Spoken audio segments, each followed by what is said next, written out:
تعلیم و تربیت کے معاملے میں والدین اور اساتذہ بچوں پر جو سختی کرتے ہیں وہ بچے کے حق میں بہتر ہوتی ہے، مگر بچہ نادانی اور بے خبری کی وجہ سے اس سختی کو ظلم و ستم اور زیادتی سمجھ کر اپنے مستقبل کی راہوں کو تاریک کر لیتا ہے۔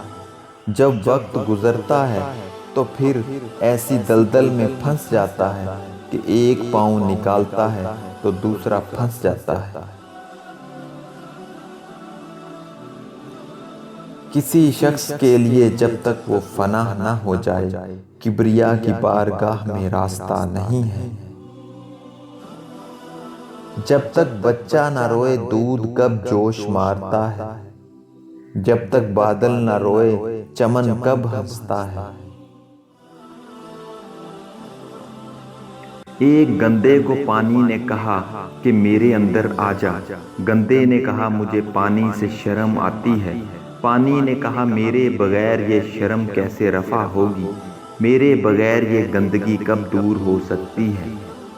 اگر ہر ناپاک پانی سے چھپے گا تو شرم ایمان کے لیے مانے ہے۔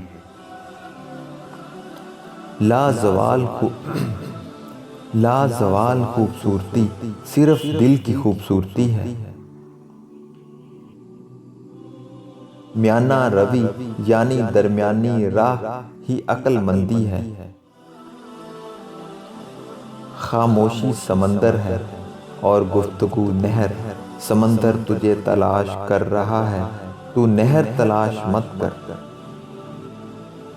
شریف آدمی وہ ہے کہ اگر کوئی اس کو تکلیف پہنچائے تو وہ رنجیدہ نہ ہو۔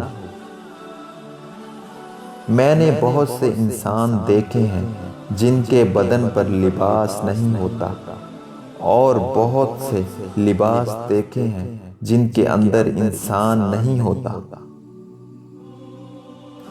مسجد رقص کرنے کی جگہ نہیں، مگر میں نے وہاں جہالت کو ناچتے دیکھا ہے۔